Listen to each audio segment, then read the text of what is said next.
On va la faire que pour vous, pour la caméra.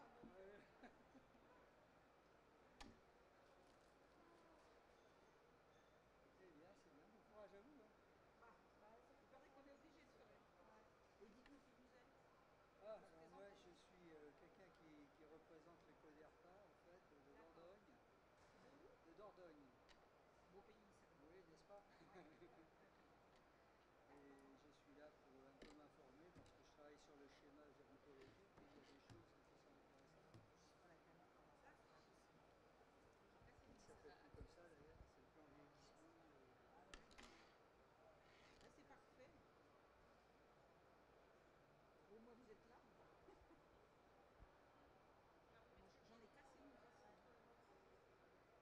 C'est un peu Faut tôt, mettre le micro comme c'est ça. un peu tôt le troisième jour. Ouais, c'est visiblement. Non mais sérieusement, Il s'il y y en a a qui... personne qui vient, Qu'est-ce qu'elle dit? je dis que c'est enregistré. Donc tu fais exprès pour le faire. Bon bah, on va le faire pour vous. Hein. Je me souviendrai de la Dordogne. Je me souviendrai du Coderpa de la Dordogne. Donc devant cette foule enthousiaste, nous allons démarrer la conférence. Allez, vas-y. Il faut qu'on se rappelle. Voilà. Bon, Isabelle, elle est parvenue. Donc nous allons démarrer cette conférence sur les spasades de la théorie à la réalité avec Marie-Paul Belot qui est directrice générale d'Eliade, une association de services d'aide et de soins à domicile dans le Doubs et la Haute-Saône. Et moi-même, je suis Lynne Lartigue, directrice santé à l'UNA, l'Union nationale de l'aide des soins et des services à domicile. L'objet de cette conférence est d'échanger sur l'intérêt de développer le modèle d'Espasade, modèle qui est largement promu aujourd'hui par la ministre Laurence Rossignol. Mais c'est un modèle aujourd'hui qui est encore théorique. Certains territoires développent ce modèle et l'objectif de cette conférence est de voir comment en pratique on peut développer ce modèle d'Espasade qui est autre chose que la simple addition d'un service d'aide à domicile et d'un service de soins infirmiers à domicile, mais comment passer à une véritable intégration de l'aide et du soin au service de l'accompagnement des personnes fragilisées par l'âge, la maladie ou le handicap à domicile. Et puis nous verrons également quelles sont les évolutions qu'il faudrait apporter pour permettre vraiment un véritable développement de ce service médico-social d'accompagnement à domicile des personnes fragilisées. Alors, avant de donner la parole à Marie-Paul pour nous expliquer dans sa structure comment elle met concrètement en œuvre ce rapprochement de l'aide et du soin, tout d'abord quelques points, quelques atouts, quelques avantages que présente aujourd'hui ce modèle du SPASAD qui articule l'aide à domicile et le soin à domicile.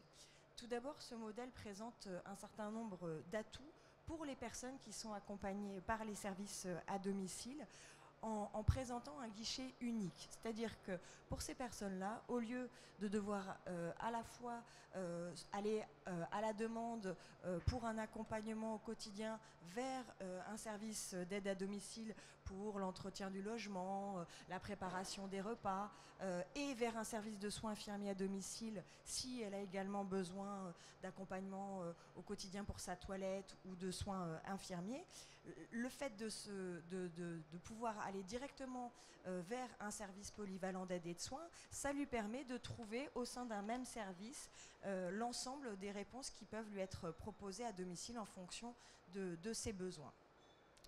Évidemment, du coup, ça permet aussi le fait d'avoir au niveau d'un même service l'ensemble des prestations qui peuvent être proposées à domicile. Ça permet d'avoir une adaptation des prestations qui sont proposées au plus près des besoins de la personne. Ce modèle de SPASAT présente aussi des avantages pour les professionnels qui interviennent et qui sont salariés des services à domicile. Tout d'abord parce qu'on entend souvent la problématique des limites entre le rôle des aides à domicile, le rôle des aides-soignantes. Pouvoir travailler au sein d'un service polyvalent, ça permet de faire travailler ensemble ces professionnels de l'aide et du soin, et donc de travailler à la fois sur les limites de l'intervention, mais aussi et surtout sur quelles sont les responsabilités communes des aides à domicile, des auxiliaires de vie sociale et des aides-soignantes dans l'accompagnement au quotidien des personnes fragilisées. Et puis, l'avantage de travailler dans ces structures polyvalentes pour les professionnels, c'est aussi un atout en termes de parcours professionnel, puisque dans ces structures, par la polyvalence, les gestionnaires, les directeurs peuvent proposer aux professionnels qui sont rentrés à domicile sans qualification par exemple, de pouvoir évoluer vers des diplômes d'auxiliaire de vie sociale ou vers des diplômes d'aide-soignante si ça les intéresse, et d'évoluer ainsi comme ça dans les structures. Évidemment, ça présente aussi des atouts en termes d'organisation du secteur médico-social, parce que le rapprochement de ces services d'aide à domicile et de ces services de soins présente un guichet unique pour les personnes, on l'a évoqué, mais présente aussi un interlocuteur unique pour les autres acteurs de l'offre de soins. Pour l'hôpital, quand il doit organiser la sortie de l'hôpital d'une personne qui a besoin d'être accompagnée au domicile, de la même façon, prendre contact avec un seul interlocuteur qui va pouvoir organiser l'ensemble de la réponse et de l'accompagnement à domicile est un véritable atout en termes de continuité du parcours de santé et d'organisation du parcours de santé. Et puis évidemment, ça permet de décloisonner le secteur sanitaire, médico-social et social. Donc on voit que ce modèle de SPASAD présente différents atouts pour les personnes directement, mais aussi pour les professionnels qui interviennent dans ces services, et plus globalement en termes d'organisation du secteur d'accompagnement des personnes fragilisées. Alors on voit que ça présente des avantages, mais concrètement aujourd'hui, comment on fait pour passer de la simple addition du service d'aide et du service de soins à un véritable rapprochement, une véritable intégration et la création d'un nouveau service médico-social d'accompagnement à domicile des personnes fragilisées. Et pour rentrer dans cette pratique, dans cet aspect plus opérationnel, je vais proposer à Marie-Paule Belot, qui expérimente dans sa structure ce modèle de SPASAD, de nous présenter comment elle organise ça au sein de son service. Bonjour, donc oui, effectivement, je suis directrice générale d'une association qui se situe à Besançon. Donc notre association est une association qui gère de nombreux services d'aide à domicile, et nous participons en ce moment à une expérimentation de rapprochement sur l'aide et le soin. Donc c'est une expérimentation qui aura lieu qui a commencé en mars 2014 et qui doit se terminer en mars 2016. Donc je dois préciser que sur notre département, il y a 3 expérimentations en cours. Donc ce sont des expérimentations qui se font en partenariat avec l'ARS, l'Agence régionale de santé de Franche-Comté, le Conseil départemental du Doubs, la Caisse primaire d'assurance maladie et puis la CNSA, puisque la CNSA a participé en plus financièrement à l'expérimentation. Alors les 3 expérimentations sont différentes, elles sont menées par des structures associatives différentes et sur des territoires différents. Je ne vous parlerai que de celle que je connais, à savoir celle menée par Eliade, qui a une particularité, c'est que nous avons choisi de mettre en œuvre un service polyvalent d'aide et de soins intégré. Donc je vais vous expliquer en quoi ça consiste. Les 2 autres expérimentations ne contiennent pas cette notion d'intégration. Donc tout d'abord nos constats à l'origine de cette participation à une expérimentation. Nos constats, c'est premièrement une véritable inégalité de traitement des usagers sur les territoires aujourd'hui, parce qu'il y a 2 types d'usagers, 2 types de personnes âgées ou handicapées. Il y a celles qui ont la chance d'être aidées par un SIAD, un service de soins infirmiers à domicile, et un SAAD, un service d'aide d'accompagnement à domicile. Donc les aides-soignantes assument la toilette, les actes de nursing, et les aides à domicile assument toutes les aides de la vie quotidienne, du linge, du logement, des courses, de la préparation des repas, de la reprise de repas. Enfin, il y a un vaste champ d'activité. Alors, ces personnes-là, elles ont l'avantage d'être prises en charge par le SIAD, en plus avec un financement à 100% de la sécurité sociale, et donc elles peuvent utiliser leur APA ou leurs prestations de compensation du handicap pour l'intervention des aides à domicile. Et puis malheureusement, il y a à côté des personnes qui, tout en étant aussi dépendantes, n'ont que des aides à domicile, que l'APA et la PCH, tout simplement parce qu'il n'y a pas suffisamment de places de SIAD sur le secteur où elles habitent, où elles sont sur une liste d'attente. Ça, il y en a beaucoup sur les listes d'attente. Donc dans ce cas-là, ce sont les aides à domicile qui assument la totalité des besoins, donc en fait en priorité les toilettes, et les aides d'aide à la vie quotidienne passent un petit peu au second plan ou ne sont pas assumées du tout. Ça, c'est le premier constat que nous avons fait. Le deuxième constat, il est plus un constat de gestionnaire de service, c'est-à-dire que quand on gère les deux types de services, je vous ai mis là les chiffres qui sont des chiffres moyens de nos services. Donc notre association gère 10 secteurs de SIAD et 23 secteurs de SAAD, et nous avons calculé les moyennes. Donc en SIAD, nous avons 40 personnes en moyenne aidées par secteur, par responsable de SIAD, et puis en SAAD, nous avons 194 personnes en moyenne. Vous voyez qu'il y a une énorme différence. Pour autant, j'ai quand même précisé les nombres de personnes par GIR, c'est-à-dire qu'en fait, il y a autant de personnes en GIR 1, en GIR 2, voire un peu plus en GIR 2 dans le SAAD, et puis en GIR 3, bien entendu, il y en a plus. Je n'ai pas cité les GIR 4 parce que c'est toute la différence entre le 194 et entre le 40. Mais si j'ai mis ces chiffres, c'est parce que, en fait, un responsable de SAAD a énormément de personnes à suivre, et pour autant, elle a au moins autant de personnes très dépendantes. Alors en plus, dans un SIAD, il y a en moyenne 7 agents à suivre. En équivalent temps plein, ce sont bien entendu des gens qui peuvent être à temps partiel, donc ça peut être 10 ou 12 personnes. Et puis en SAD, c'est 33 personnes équivalent temps plein à gérer en termes de salariés. Et puis j'ai précisé aussi les qualifications. Mais dans un SIAD, il y a 100% de personnel qualifié, puisqu'il ne peut y avoir que des aides-soignantes diplômées, alors que dans les SAD, en moyenne, on est à 55% de personnel qualifié. Donc c'est pour montrer l'incohérence du système. On s'adresse à des personnes qui sont à domicile, qui sont pour beaucoup très dépendantes, et la structure des équipes est totalement différente, donc on ne peut pas espérer un niveau de suivi et de qualité identique dans les deux services, puisque la charge de gestion des services n'a strictement rien à voir. Ensuite, le constat, il est aussi qu'avec les années, la prise en charge des personnes les personnes qu'on prend en charge sont de plus en plus dépendantes, et on est un petit peu dans la quadrature du cercle. Il faut organiser sur un territoire très étendu des interventions avec des amplitudes horaires de travail de plus en plus très larges, puisqu'il faut aider les gens à se lever, à se coucher, et ça 365 jours par an.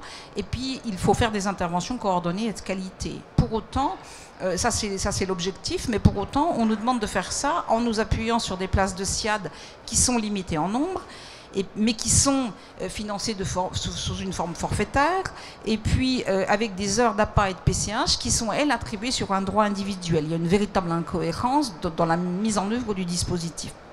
Et on a bien entendu, comme je l'ai dit tout à l'heure, des différences entre le type de personnel, avec d'un côté des aides-soignants diplômés, et des aides à domicile avec des catégories différentes, catégories A, B et C, qui signalent un niveau de qualification et de formation bien différent. Alors j'ai essayé de lister un petit peu les risques que je vois à ces incohérences. C'est premièrement des risques pour les usagers, parce qu'il faut être réaliste, les services d'aide à domicile assument chez des usagers, par des personnels souvent insuffisamment qualifiés, des tâches qui sont quand même lourdes, donc on a quand même un risque par rapport à la qualité de la prise en charge. On met, ça c'est très évident pour moi, des salariés en difficulté. On demande à des salariés d'assumer des fonctions très difficiles, très lourdes, avec du travail le samedi, le dimanche et les jours fériés, et puis des amplitudes larges. Enfin, je pense nous sommes des employeurs particulièrement exigeants. Ce qui augmente aussi les risques professionnels. Les métiers de l'aide à domicile sont des métiers où il y a un taux d'accident du travail équivalent à celui du bâtiment, et je pense que c'est vraiment une vraie problématique pour le secteur. Alors bien entendu, tout ça génère des revendications syndicales qui augmentent de plus en plus, et j'ai envie de dire à juste titre, donc des responsabilités accrues pour les associations. Donc on se retrouve dans un système un petit peu difficile à gérer, d'où l'idée de se réinterroger sur nos organisations. Voilà, alors nous avons, dernier constat que nous avions fait, c'est toute la difficulté de la coordination, autant en interne qu'en externe. Alors le schéma que j'ai mis là, tout ce qui est en partie la plus foncée au milieu, ce sont les services gérés directement par d'autres associations, donc avec le SIAD, le service de soins, le service d'aide à domicile, les équipes spécialisées Alzheimer, des centres de santé, de l'aide aux aidants, enfin on a une palette de services relativement large. Ces services-là, nous devons déjà les coordonner, c'est déjà quelque chose de complexe, mais il faut les coordonner avec tous les autres partenaires qui sont dans les parties les plus claires. Donc l'impact de la coordination, enfin la nécessité de la coordination est vraiment une gageure dans les services d'aide à domicile, d'autant plus que la particularité, c'est bien évidemment qu'on est au domicile et que de ce fait-là, ben, ça rend les choses encore plus compliquées. Donc voilà, notre projet, ce qui nous a amené à faire, à participer à cette expérimentation, c'était l'idée de travailler sur la base au départ du SIAD et du SAD à un projet qui prenne en compte un référent unique, une équipe pluridisciplinaire sur un territoire donné et avec une coordination intégrée.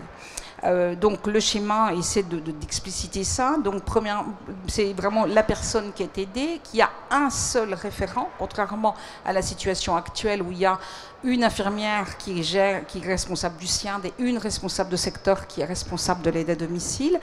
Donc c'est un seul référent avec au plus près une équipe composée et d'aide à domicile et d'aide-soignants à l'intérieur de la même équipe. Et puis autour des personnels que nous qualifions de personnels experts, qui sont des personnels qui sont salariés de nos services aussi dans les différents services, qui peuvent être des infirmiers, les assistants de soins en gérontologie dans les équipes ESA, les accueils de jour, puisque nous gérons 6 accueils de jour, les ergothérapeutes et psychomotriciens, les diététiciennes et la psychologue. Donc le schéma de fonctionnement, on expérimente sur ce schéma-là. Voilà. Donc nous avons depuis mars 2014 monté une équipe sur un territoire. Donc nous avons défini avec le Conseil général, l'ARS et la CPAM un quartier, c'est donc un quartier de la ville de Besançon, en sachant que on nous a demandé de prendre un quartier urbain, puisque les deux autres expérimentations étaient l'une sur du périurbain et l'une sur du rural. Donc nous avons hérité, nous, du quartier urbain. Nous avons décidé sur ce quartier de prendre en compte toutes les personnes chez qui nous intervenions. Alors ça a fait l'objet d'un débat au niveau du comité de pilotage parce que certains estimaient qu'il ne nous fallait prendre dans l'équipe que les personnes qui étaient aidées par le SAD et par le SIAD. Or en fait nous avons décidé, enfin c'est sur notre proposition, de prendre en charge toutes les personnes qui étaient sur le territoire, qu'elles soient aidées par un service, par l'autre ou par les deux. Alors pourquoi? Parce que l'autre objectif est bien d'éviter la césure entre deux équipes SIAD et SAD. Il ne s'agit pas d'en recréer une en mettant un SPASAD et puis toutes les autres personnes qui n'auraient que du SAD, de les laisser à part, parce que du coup on laisserait toujours deux équipes. Donc aujourd'hui, on a une équipe qui est composée de la manière qui est inscrite ici, donc 20 équivalents temps plein, avec des aides à domicile, donc avec 6 agents, 7 employés et 7 auxiliaires de vie sociale, donc ça c'est en fonction des catégories des aides à domicile, 4 aides-soignants, un assistant de secteur et un responsable référent, qui dans notre expérimentation s'avère être quelqu'un qui a un profil infirmier, mais qui avait fait chez nous un remplacement d'infirmière en SIAD et qui a fait ensuite un remplacement de responsable de secteur en SAD, donc c'est bien tombé au moment où on a démarré l'expérimentation. Donc elle avait les deux expériences de management de deux types d'équipes. Donc là, j'ai noté un petit peu la liste de toutes les thématiques qu'on a pu étudier avec les salariés concernés. C'est-à-dire que bien évidemment, aujourd'hui, nous n'avons plus qu'une équipe. Tous les personnels sont dans la même équipe. Et nous avons donc un sociologue qui accompagne l'équipe pour travailler un petit peu tous les points qui sont listés là. C'est travailler et c'est amener les deux types de personnel à évoluer dans leur perception de leur propre métier, parce que c'est vrai que là on est totalement au cœur de la différence entre le sanitaire et le social, et ça fait de nombreux débats, et on ne peut pas demander à des personnels du jour au lendemain d'apprendre à travailler ensemble et de considérer qu'ils sont dans la même équipe. C'est quelque chose qui est un véritable changement culturel. Donc on a travaillé toutes ces questions-là au cours de différentes réunions depuis un an avec les personnels. On les a beaucoup associés à toutes ces questions. Voilà. Ensuite, nous avons mis en place des temps réguliers d'analyse des situations avec les salariés. Donc, alors bien entendu, l'équipe de 20 personnes, elle ne se réunit pas les 20 ensemble, puisqu'il est impossible dans un service de domicile de mobiliser tous les salariés en même temps, parce qu'il faut qu'il y en ait toujours sur le terrain. Donc, en fait, elles sont subdivisées en 2 groupes, mais chaque fois, il y a des aides à domicile et des aides soignantes. Et donc, on travaille à l'évaluation, à l'analyse régulière des situations des personnes avec les salariés pour adapter l'organisation avec l'idée de travailler à la régulation et à ce qu'on a appelé le lissage. On n'a pas trouvé d'autres mots. Peut-être que d'ici la fin de l'expérimentation, on trouvera.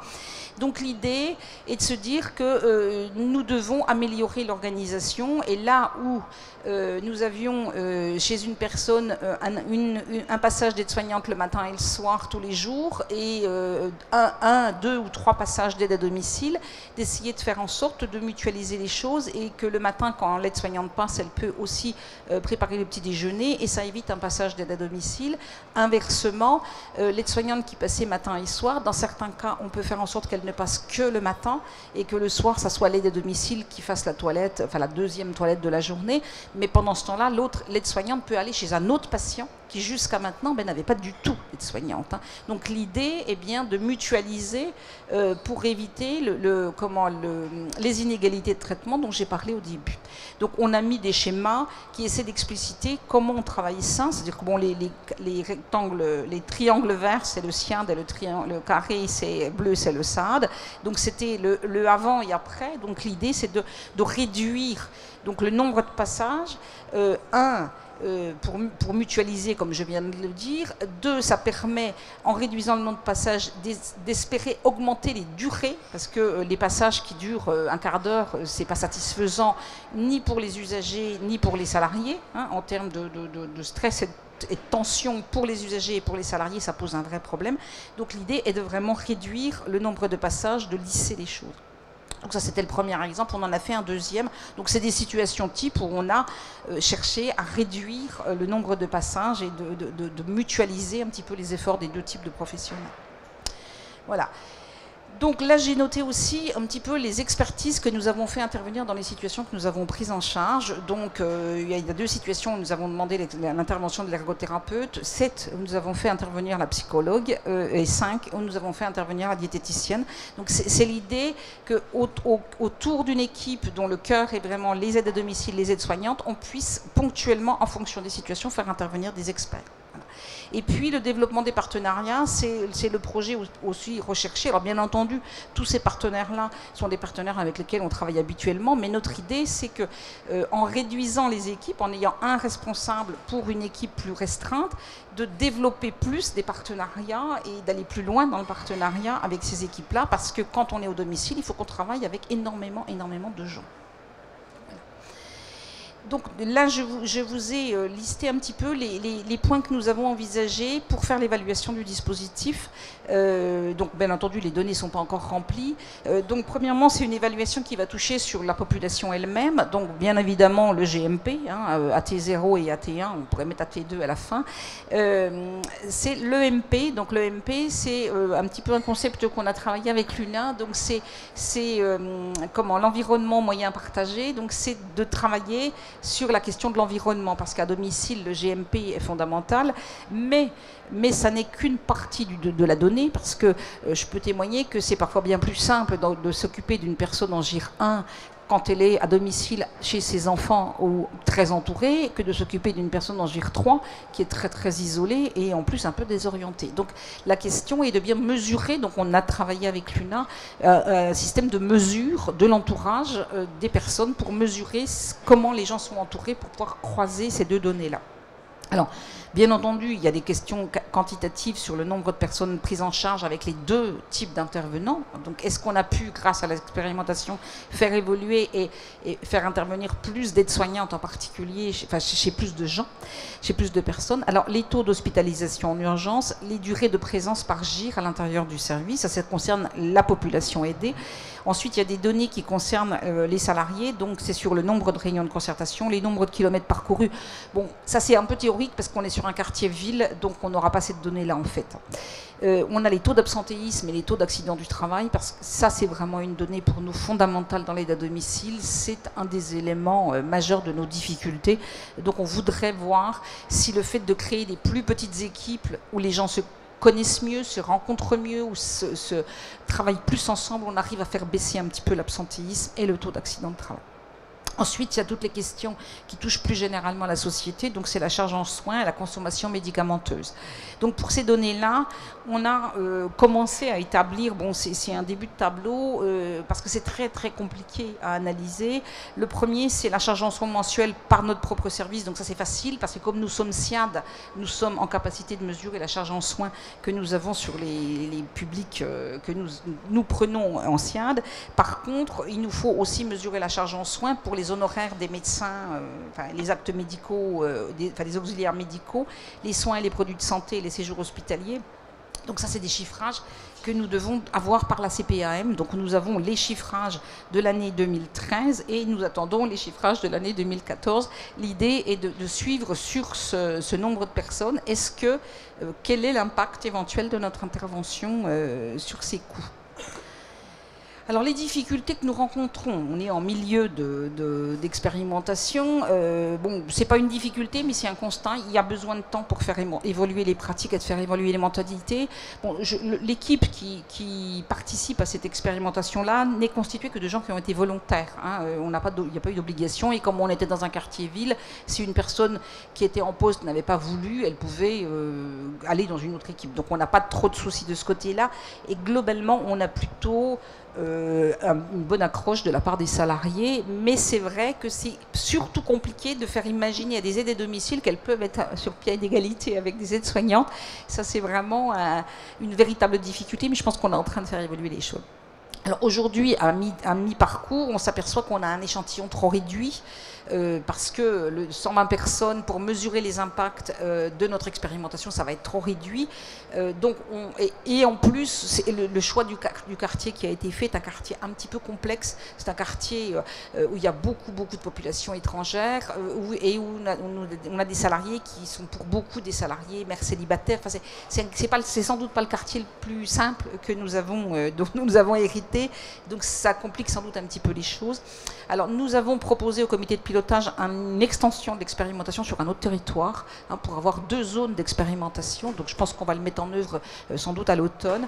Et puis quelque chose que nous n'avions pas du tout pensé au départ, c'est par rapport à l'évaluation du dispositif, c'est de définir un secteur de comparaison. C'est-à-dire qu'il faudra que nos chiffres et nos analyses, on les ait en comparaison avec un autre secteur qui ne fonctionne pas comme ça. Ça paraît évident aujourd'hui, mais on n'y a pas pensé au début, je dois reconnaître. Alors bien entendu, on a des logiciels qui sont complètement inadaptés, donc on trafique, hein, on prend un logiciel de l'un, enfin ça va pas du tout, mais nous avons interpellé notre fournisseur de logiciels, mais je fais pas de dessin, faire évoluer des logiciels, c'est pas si simple que ça, donc j'espère qu'un jour on aura un logiciel unique pour la prise en charge des services polyvalents d'aide et de soins. Bon, je ne parle même pas des financements. Aujourd'hui, nous sommes toujours avec, malgré l'autorisation que nous avons eue de fonctionner en intégrant l'équipe, nous avons toujours d'un côté des forfaits soins, puis de l'autre côté des heures d'aide à domicile. Nous, on nous a demandé, j'ai envie de dire, d'être originaux et de nous organiser mieux. Nous n'avons pas encore obtenu de la part des financeurs qu'ils en fassent autant. Voilà. Alors, les interrogations et les perspectives que moi je vois en cours aujourd'hui, hein, c'est toutes les questions qui touchent au métier et à la formation. Il y a nécessité de faire évoluer ces métiers, de faire évoluer la représentation que les usagers en ont, la représentation que les salariés eux-mêmes en ont. Moi, je pense que là, on a un véritable enjeu pour l'avenir. Il y a toute la question du statut des personnels, parce que dans l'aide à domicile, les statuts du personnel sont absolument problématiques et largement insuffisants, et du coup, on gère énormément de turnover et d'absentéisme. Donc, on a une vraie question fondamentale là. Si les pouvoirs publics veulent faire évoluer et améliorer la prise en charge en domicile, bon, il y a toute la question des systèmes d'information que j'ai évoquée tout à l'heure, la question de l'organisation des territoires. Madame la ministre évoque souvent sa volonté de faire évoluer les SIAD dans SPASAD. Moi, je l'ai interrogé une fois sur le fait enfin, la question pour moi est de savoir s'il faut faire évoluer les SIAD en SPASAD ou s'il faut faire évoluer les SAAD en SPASAD, parce qu'il y a en France beaucoup plus de personnes âgées prises en charge par des SAAD que par des SIAD. Donc pour moi, l'organisation des services et des territoires, elle n'est pas du tout réglée en ce moment. Il y a la question de la fongibilité des enveloppes. Le rêve d'un financement tripartite, ça me paraît moins faisable, puisqu'on l'a dans les EHPAD et on l'a dans les accueils de jour. Pourquoi ne pas l'imaginer dans des services à domicile? Je crois qu'on n'en est pas encore là. Hein. Et puis, il y a l'évolution de la législation, parce que là, nous, on fait une expérimentation et on a l'accord des principaux financeurs et des autorités de tutelle. Pour autant, on n'est quand même pas tout à fait dans les clous de la législation, même pas du tout, puisque on fait assumer des choses un peu conjointes avec des deux types de personnel. Voilà un petit peu ce que je voulais dire sur notre expérimentation. Merci Marie-Paul pour cette présentation. Et tu as d'ailleurs déjà abordé, puisqu'on voit que là c'est vraiment une mise en pratique, mais c'est une mise en pratique qui se fait dans un cadre expérimental. Dans le projet de loi d'adaptation de la société au vieillissement est prévu d'étendre très largement ces expérimentations SPASAD dès 2016, et il y a d'ailleurs déjà des travaux qui sont mis en route par le ministère pour élaborer un cahier des charges des SPASAD. On voit qu'il y a encore de nombreux freins à lever, tu les as évoqués, sur les financements, comment penser et construire un financement pour l'ensemble du service et éviter que les financements et un effet de cloisonnement du service d'aide et du service de soins. Et par ailleurs, on l'a vu dans tout ce qui est mis en place, il y a aussi des missions, des actions, un accompagnement, un encadrement des professionnels à renforcer, et ça passe aussi dans un secteur qui est extrêmement contraint financièrement par le financement de l'ensemble de ces actions-là, avec dans l'idée de développer des contrats pluriannuels d'objectifs et de moyens tripartites, agences régionales de santé, conseils départementaux et structures. Donc ça fait partie aussi des axes sur lesquels notre fédération UNA pousse pour assurer une organisation, un financement cohérent pour permettre le développement de ces services. On l'a vu aussi, tout ce qui est sur le travail sur la culture commune, les métiers, qui va prendre du temps, mais si on n'engage pas aujourd'hui les travaux, sachant que ça va prendre du temps, on va avoir du mal à véritablement permettre le déploiement de ces SPASAD tel que le souhaite la ministre dans les 5 ans, hein, c'est ce qu'elle a annoncé. Et enfin, tout un travail autour des systèmes d'information et du partage d'informations qui doit être travaillé là avec nos partenaires éditeurs de logiciels. Voilà pour cette présentation de la théorie à la pratique. On voit qu'il y a encore du chemin à faire pour vraiment permettre la mise en pratique de ce type de service. Avant peut-être de clôturer cette conférence, est-ce qu'il y a des questions ?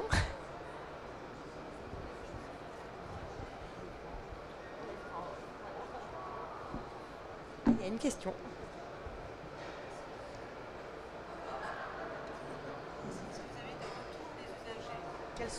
Est-ce qu'il y a des retours des usagers, Marie-Paul ?